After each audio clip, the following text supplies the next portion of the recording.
There comes a time in every life when something breaks, a relationship, a dream, a version of who you thought you were, and when it breaks, it's easy to believe that you're broken too. This video is not about giving you answers. It's not about pretending the pain didn't happen. It's about walking through it honestly, gently, fully. It's a story of shattering and becoming whole again, not in the way you used to be, but in a deeper, more authentic way. If you've ever felt lost, numb, alone, if you've ever asked yourself, will I ever feel okay again? Then this journey is for you. Take a breath, find a quiet space, and let this be your reminder. You are not behind. You are not broken. You are simply in the middle of your becoming, and becoming starts here. When everything you thought would last falls apart, there comes a moment in every life, a moment you never saw coming. It doesn't knock politely.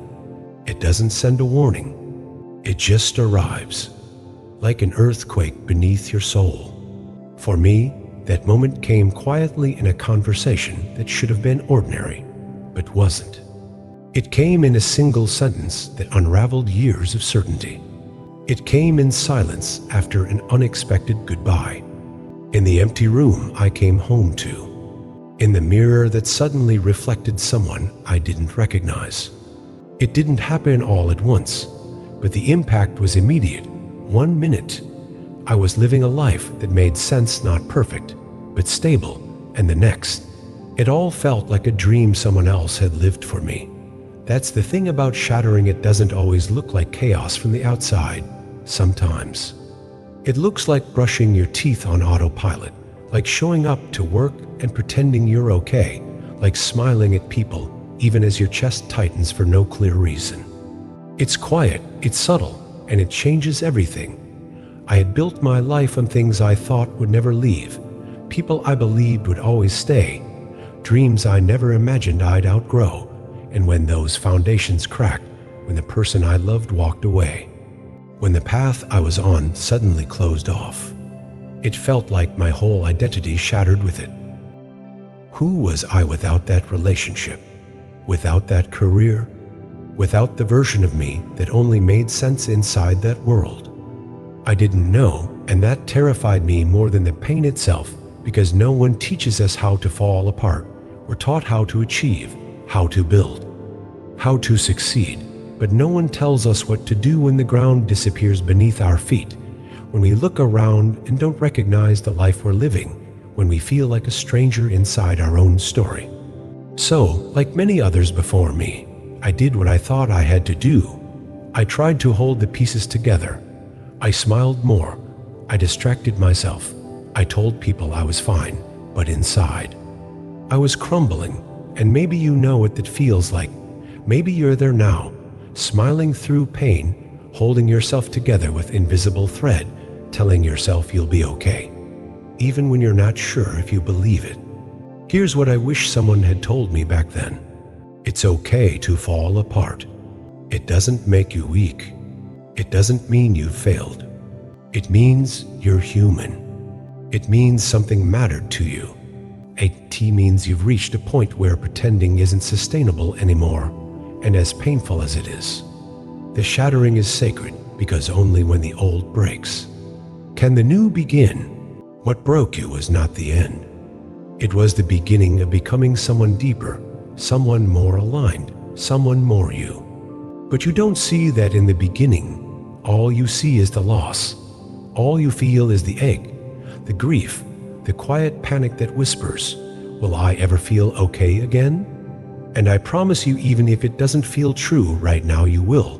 But before you rise, you have to sit with the pieces, let them speak, let yourself mourn. Not just the person or the situation, but the version of you that no longer fits into the new story.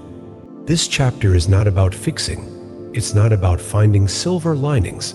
It's about feeling, letting yourself cry without needing to explain why, letting yourself be tired, letting yourself say, this hurts more than I expected, because that honesty is where healing begins. The shattering may not have been your choice, but what you do next is, And in the chapters ahead, we'll walk together through that silence, through the loneliness, through the rebuilding. But for now, I just want you to know, you're not alone in the falling apart, and no matter how broken you feel, you're still worthy, you're still whole beneath the pieces, and you're still becoming. When the world keeps moving, but you no longer feel part of it. After the shattering, something strange happens. The world doesn't pause. It doesn't stop to check if you're okay. It keeps going, spinning, rushing, demanding. But inside you, everything just goes quiet. There's a silence that comes after loss. Not just the silence of someone's voice no longer filling a room, but the kind of silence that settles inside you. It wraps around your chest like a weighted blanket. You wake up, but you're not really awake. You hear conversations, but they feel distant. You smile when you're supposed to, but it feels rehearsed. You go through the motions, brushing your teeth, making coffee, answering emails, but none of it feels real. That's the thing no one talks about. After your world changes, it doesn't explode. It just gets quiet, and the quiet is terrifying. Because in that silence, all the questions come rushing in. What now? Who am I without that job? What if I never feel okay again? How do I start over when I don't even know where to begin? There's no script for this part. No checklist. No quick fix. Just you and the stillness. For me, the silence came slowly. At first, I welcomed it. It was a break from the noise, the overthinking, the pretending. But then the silence turned into numbness, a kind of emotional fog. I couldn't feel joy, but I also couldn't cry. I was just here, breathing, functioning, existing but not really living, and I didn't know what to do with that, because when we're in pain, we expect it to be loud. We expect tears, breakdowns, dramatic moments, but sometimes the deepest pain is quiet. Sometimes it's the emptiness that hurts the most. And that's the kind of grief that's hard to explain to people, because from the outside, it looks like you're okay, you're still showing up, you're still doing life, but inside, it feels like something vital is missing. That's what the silence does. It forces you to face yourself, not your job, not your relationships, not your roles. You, who are you now? And at first, that question feels too big, too heavy. So you do what most of us do, you avoid it. You scroll, you binge, you distract, you fill the silence with anything but yourself. But eventually, you realize that the only way out is through the silence, through the discomfort, through the aching stillness, because buried in that silence, beneath the numbness, beneath the fear, is a voice, faint, tired, but still there. It's the part of you that hasn't given up, the part that still believes there's something more waiting, the part that's quietly whispering, there's still life ahead. The silence isn't trying to hurt you, it's inviting you in, to slow down, to feel, to remember. Because before you can rebuild, you have to sit in the quiet ruins, not forever, just long enough to realize you're still here, you're still breathing, you're still allowed to start again. And no matter how empty this chapter feels, it is still part of your becoming. Let the silence stay for a while. Don't rush it. Don't force meaning from it too soon. Just breathe, let it hold you, and trust that even in the stillness, you are healing. You don't need to have answers yet. You don't need to figure it all out today. You are allowed to pause, to rest, to listen. And when the time is right, your next step will come gently, quietly, like a soft light breaking through the fog. But for now, just be here, in the silence. You're not lost, you're just in the space between. You can be surrounded by people, and still feel painfully alone. Loneliness isn't always about being alone. Sometimes you're in a room full of people, smiling, nodding, answering questions, but inside, you feel like a ghost, disconnected, invisible, far away from everything that used to make you feel alive. That's the kind of loneliness that's hardest to name, because you don't miss others exactly. You miss yourself. You miss the version of you that used to laugh without forcing it, the one who felt confident making plans, showing up, dreaming. You miss the person you were before things fell apart, and now, even in the company of others. There's a distance, they're talking. You're hearing them, but you're not with them. It's like watching life from behind glass, close enough to see it, too far to touch it. That's the loneliness within, a quiet ache that doesn't scream, but hums beneath everything you do. And the hardest part, people don't always notice because you've become good at pretending. You show up, you smile, you function, and when people ask how you are, you say, "I'm fine," not because you're lying, but because you don't even know what you really feel anymore. And maybe, just maybe, you're tired of explaining, tired of being strong, tired of feeling like no one really gets it. Here's what I want to tell you. You're not broken for feeling this way. You're not weak. You're not failing at healing.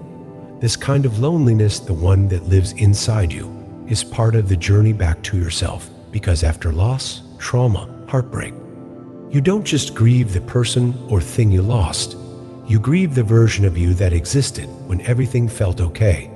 That's why you feel so far from others, because you're still trying to figure out who you are now. And that's not a bad thing. It's just uncomfortable. It's unsettling. It's unfamiliar, but it's also necessary, because to become whole again, you have to walk through the empty places. You have to sit with the silence. You have to be willing to feel the space that's been left behind, not to fill it too quickly, but to understand it, because that space, that loneliness, it holds the outline of who you're becoming. And in time, you'll fill it, not with distractions, not with noise, but with truth, with moments of clarity, with new parts of you that were waiting for the quiet to grow, with joy that isn't dependent on anyone else showing up, because you've learned to show up for yourself. You see, loneliness teaches you what company can't. It teaches you how to sit with yourself, to listen, to comfort, to nurture. It's in the loneliness that you rediscover your own voice, your own needs, your own values, and maybe, for the first time, you'll stop abandoning yourself just to feel connected to others, because that's the shift, the sacred turning point, when you realize you're not actually alone. You're just finally meeting the parts of yourself you've been avoiding. And it's in that moment, as uncomfortable as it is, that healing begins to deepen. So if you're in that place right now, surrounded yet isolated, seen yet invisible, I want you to know this. You're not alone in your loneliness. Quietly, gently, wondering when it will pass. And it will pass, not all at once, but slowly, through understanding, through compassion, through time. Let it teach you. Let it soften you. Let it remind you of how deeply human you are, because in this sacred loneliness, you're not losing yourself. You're finding the pieces that were waiting for you all along. When the silence gets loud and the soul starts asking questions you can't ignore, there comes a point in every journey where the silence becomes impossible to outrun. You've cried. You've been numb. You've sat in stillness long enough, and then the questions begin to surface. Not the simple ones like, what should I eat today? Or what show should I watch? But the ones that make your stomach turn. The ones that echo in the quiet parts of your mind. The questions that haunt us. Who am I now? What do I even want anymore? Am I just surviving or actually living? Have I been building a life I truly desire, or just one that makes sense on paper?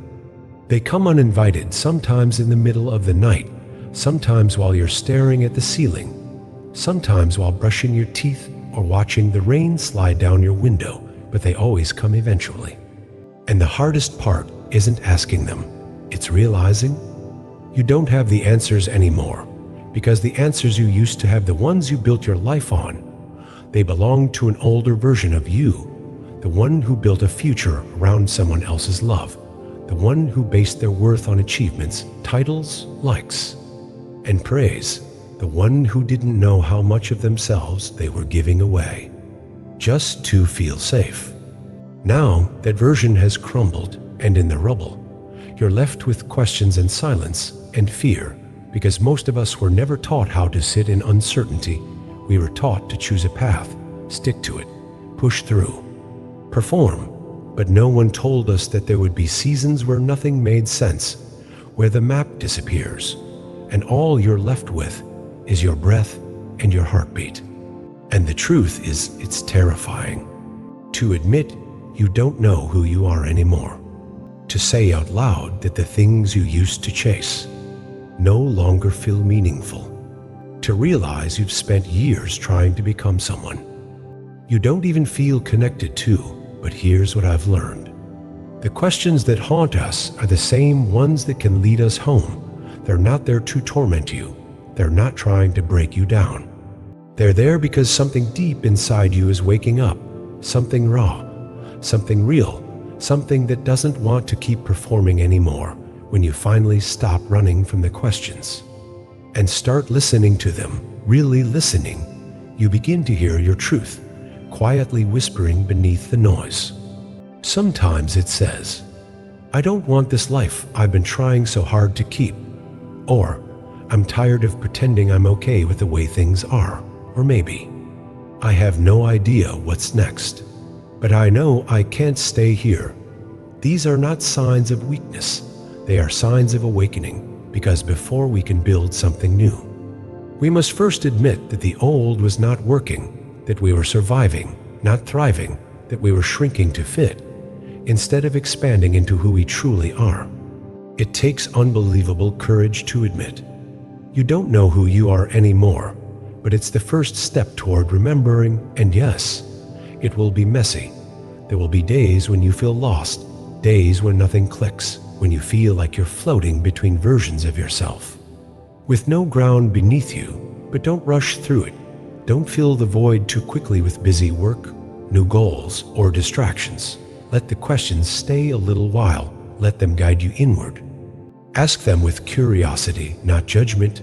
Hold space for your own not knowing, and slowly, not all at once, answers will begin to form, not in words, not in grand epiphanies, but in small nudges, in feelings, in moments of clarity that come when you least expect them.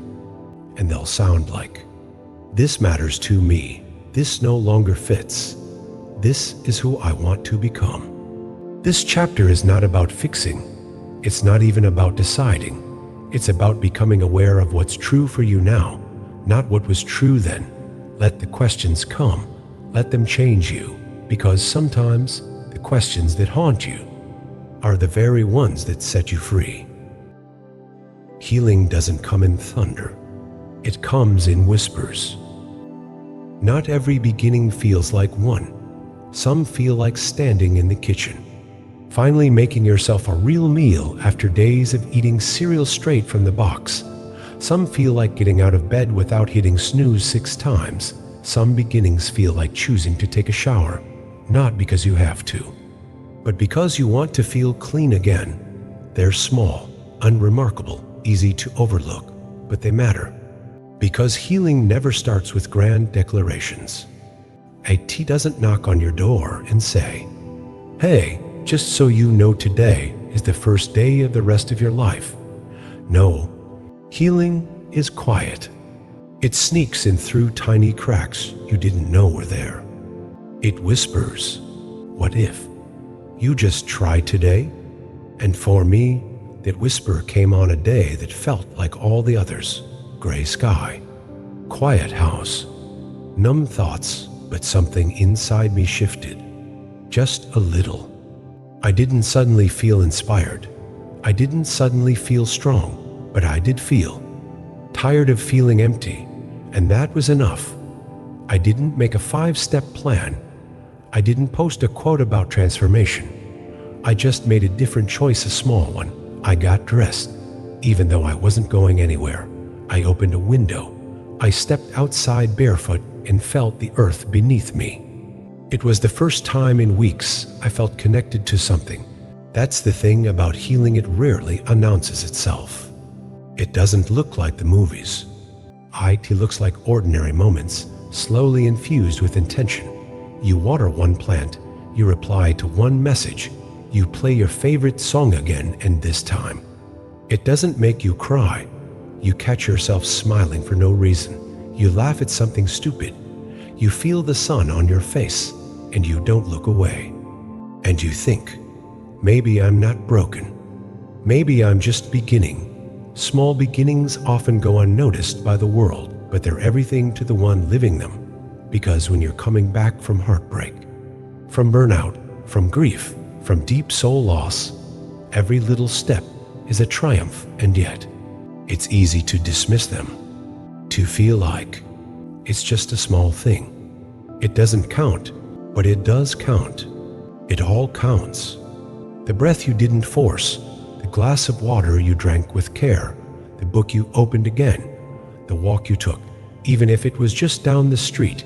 Every small act of care is a vote for your future self. You are choosing to believe, without saying it aloud, that there is something ahead worth walking toward, and that belief, even if it's faint, that is the beginning of becoming whole. So if you're in that place right now where nothing feels big enough to matter, but you're still trying in the smallest ways, I see you. I know how hard that place is, how thankless, how slow, how quiet, but those small beginnings, they are sacred. They are you saying, I may not be okay yet, but I'm not giving up on myself. And that is one of the most courageous things a person can do. Let your healing be gentle. Let it be soft. Let it unfold in the quiet spaces no one else sees. You don't need to make a dramatic comeback. You just need to keep showing up in small, honest ways until one day you look back and realize the small beginning became a beautiful becoming. Healing begins the moment you realize you get to choose again. There comes a moment in every journey where the fog begins to lift just a little, not fully, not all at once, but enough for you to finally see the path beneath your feet again. It's in that moment you realize something quietly life-changing. You still have a choice, not over what broke you, not over who left or what ended, or what life took away without warning, but you have a choice in what comes next. That realization came to me slowly, like most things in healing do. For the longest time, I felt like life was happening to me, like I was a passive passenger on a train I never agreed to board. I blamed others. I blamed timing. I blamed myself, and in doing so, I stayed small. I stayed hurt. But then, one morning, no different than any other, I caught myself thinking, what if I didn't have to keep repeating this version of me? What if I could choose to respond differently? To live differently? To believe differently? That question shifted something inside me, because the truth is, pain can make you feel powerless. IT convinces you that you have no say, that the damage is permanent, that healing is something that happens to other people, but not you. But slowly, I began to understand. Every single day, in ways both big and small, I was choosing. I was choosing what thoughts I repeated, what narratives I fed, what energy I gave attention to. I was choosing whether I gave myself compassion or criticism, whether I stayed stuck in the story of what happened, or started writing a new one. And here's the thing about choice. It doesn't need to be loud. It doesn't need to be perfect. It just needs to be yours. I chose to stop chasing people who were never meant to stay. I chose to forgive. Not because they deserved it, But because I deserved peace, I chose to start showing up for myself even when no one else did. And maybe most importantly, I chose to stop waiting for life to feel perfect before I let myself enjoy it again. That was the shift, not a change in circumstance, but a change in perspective. I wasn't waiting for a rescue anymore. I was becoming my own safe place. I was learning how to meet myself not with shame, but with patience, because here's what no one tells you. You can start over at any time. You don't need permission. You don't need a sign. You don't need to be fully healed or have it all figured out. You just need to decide. I'm not going to keep living like I'm still broken.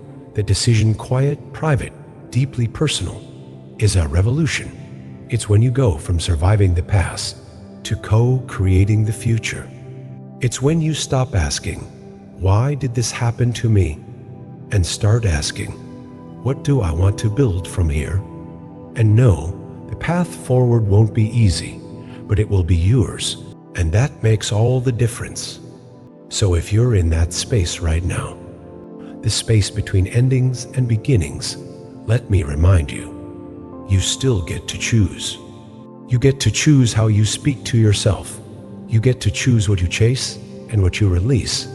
You get to choose what story you write next, not because everything is perfect, but because you're still here, still breathing, still learning, still becoming, and in that simple, sacred truth lies all the power you need to begin again. Coming home to the version of you that was never truly lost. It's strange, isn't it? How we spend years trying to become someone we think the world will approve of, only to realize the person we've been looking for was always with us, not in the noise, not in the success, not in the love we tried to earn, but underneath it all quietly waiting. That's what it feels like.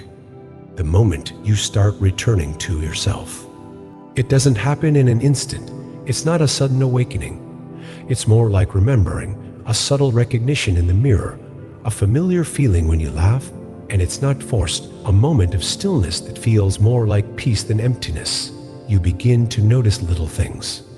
How your shoulders don't feel so heavy, how your smile lasts a bit longer, how your thoughts are gentler, softer, more yours. You catch yourself saying no to things you would have once accepted, not out of fear, but out of clarity, not out of rebellion, but out of respect for yourself, because now you remember. You are never too much. You are never not enough. You are simply taught to believe that you had to be someone else to be loved, and that story, you're done living inside it. Returning to yourself means unlearning the noise, the roles, the expectations, the masks you are just to belong. It's peeling back the layers not to become something new, but to reveal what's been buried beneath pain, pressure, and performance. And yes, it's emotional, because when you meet yourself again, your real self, you realize how long you've been gone. You grieve the years you spent chasing approval, the people you lost while trying to keep the peace, the parts of you that went quiet to make others comfortable. But you also feel something else. Relief, because now you know you don't need to abandon yourself to be accepted. You don't have to earn rest. You don't have to prove your worth through productivity or perfection. You simply get to be messy, incomplete, still healing, but true. That's what home feels like now. Not a place, not a person, but a way of being where you belong to yourself. First, you begin to notice your preferences again. What food you actually enjoy, what music moves you, what dreams are truly yours, not someone else's version of success.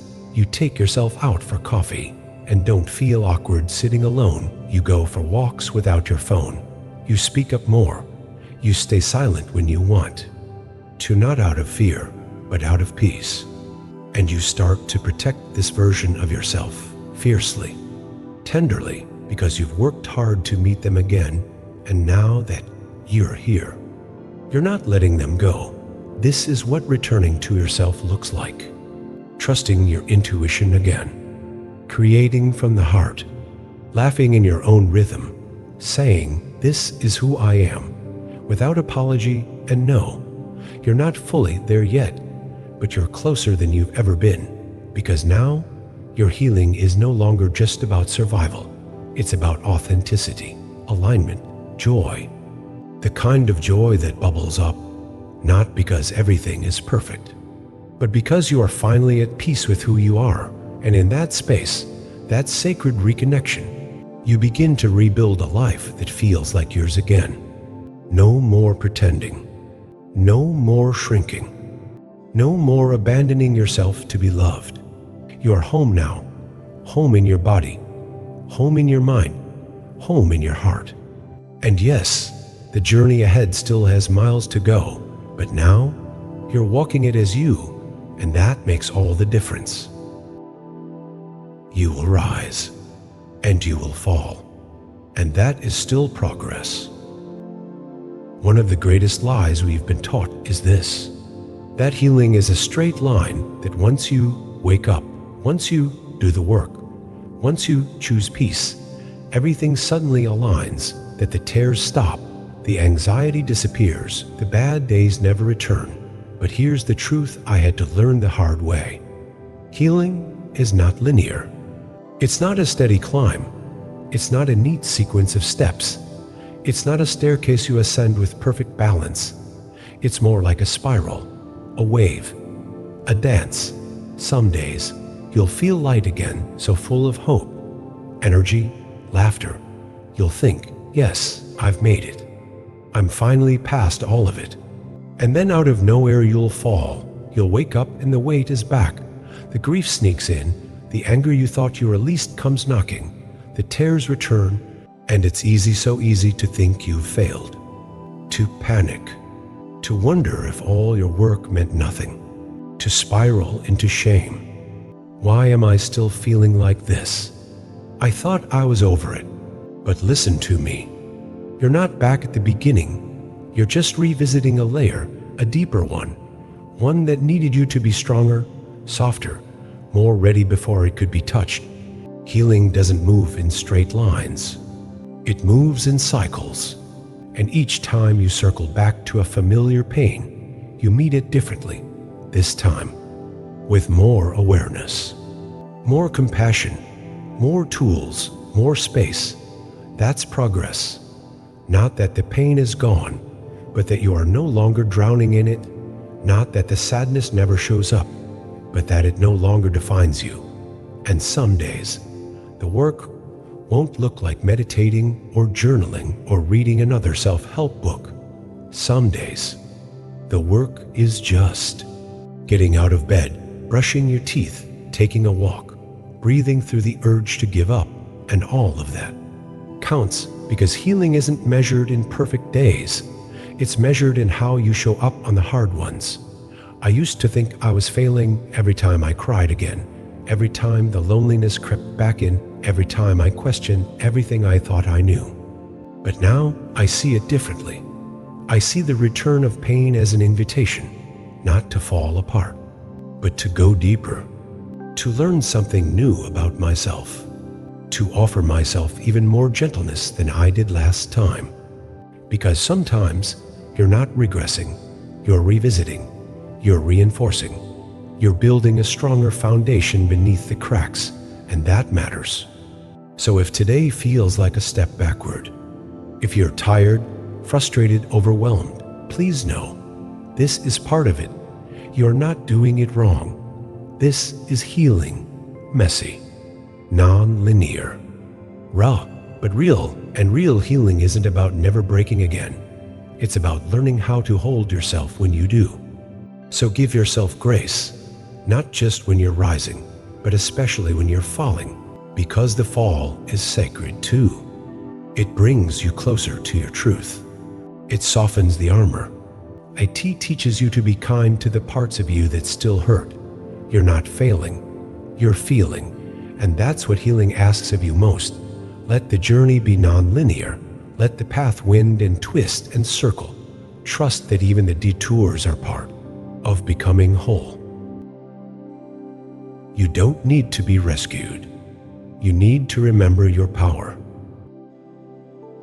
There's a moment not always dramatic, not always obvious, when you stop looking outside yourself for a savior, and you begin to rise, not because someone showed up, not because life suddenly got easier, not because the pain vanished, but because something in you decided, I can't keep living in survival mode.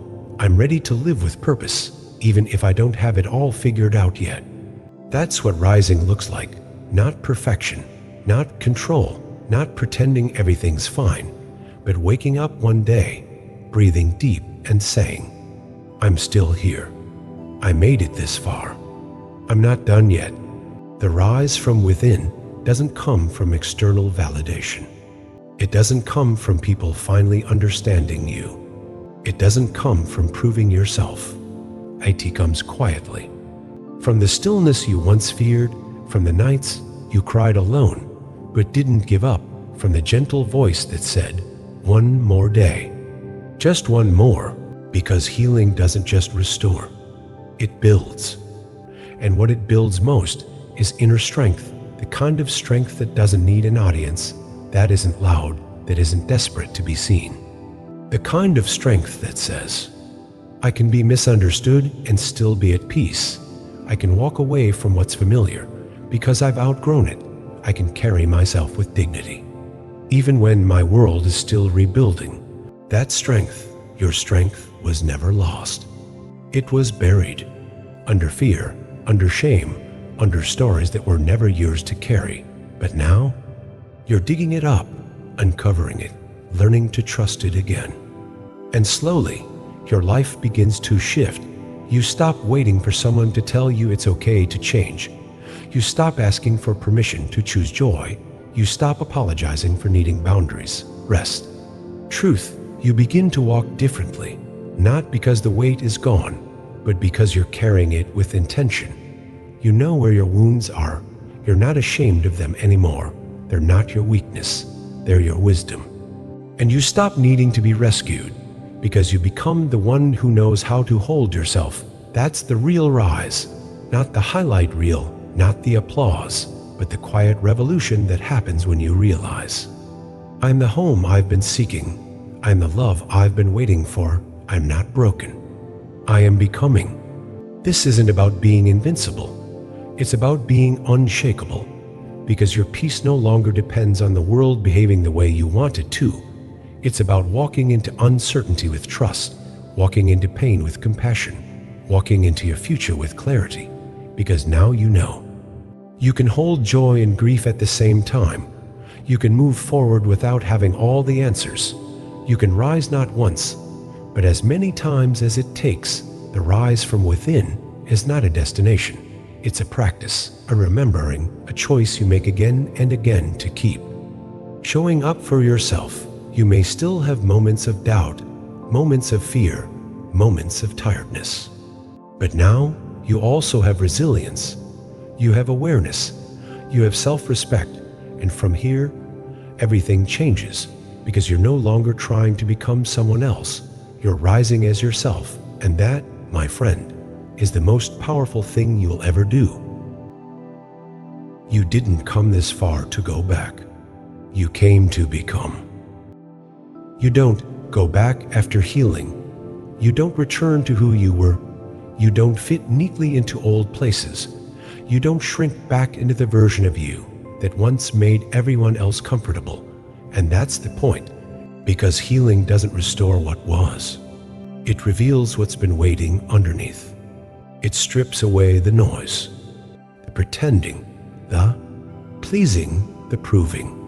And what you're left with finally is the truth of you, raw, honest, alive. You're not going back anymore.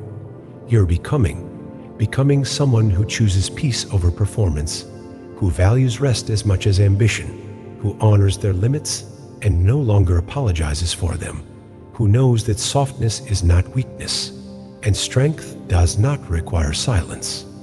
You're becoming someone who can hold both joy and grief in the same hand, someone who doesn't run from the shadows, but learns to sit beside them, someone who doesn't just survive the storms, but grows roots because of them. That's the becoming. It's not a loud process. It's not a highlight reel. It's not something you post online with a neat caption. It's subtle, sacred, slow. It's in the way you now breathe deeper without realizing it. In the way your body no longer tenses at the sound of a familiar trigger. In the way you can say no with love and mean it. It's in how you hold yourself when no one is watching. In the thoughts you no longer feed. In the patterns you finally walked away from. In the love you no longer chase because you've built it inside yourself. You're not who you used to be, and that's not a loss. It's a rebirth. Because becoming doesn't mean you have everything figured out. AT means you're now aligned with what matters to you, with what feels real, with who you want to be. Not who you were taught to be. You no longer hustle to prove your worth. You live it. You embody it. And the people around you, they feel it too. Your presence has changed. There's a groundedness to you now, a quiet confidence, a softness wrapped in fire. They may not understand it. Some may grow distant. Some may say you've changed, and they'd be right. You've changed because you've returned. Not to the past, but to the core, the essence, the light that was never gone, only buried. And now you move differently, not from fear, but from freedom. Not to escape pain, but to expand into purpose. You walk through life, no longer seeking the finish line, because you've realized you are the arrival. You are the destination. You are the home. So breathe it in. This is who you become. A survivor, a seeker, a creator of peace, a protector of joy, a student of your own soul. You are becoming not once, not for a season, but always, because this path never ends. It only deepens. And wherever you go next, whatever you build, whoever you love, may it all be rooted in the truth of this moment. You made it, not back to who you were, but forward into who you were always meant to be, whole, human, here. You made it, through the shattering, through the silence, through the questions, the fear, the falling apart, and the rising again, not because someone saved you, but because you chose to stay, you chose to breathe, you chose to keep going, one small moment at a time. And maybe now you see it differently. Healing wasn't about fixing anything. It was about returning to your body, to your voice, to your truth. You didn't come here to go back to who you were. You came to become someone fuller, truer, freer. So wherever life takes you next, let it be with gentleness. Let it be with courage. Let it be with deep, unwavering self-love, because you've already done the hardest part.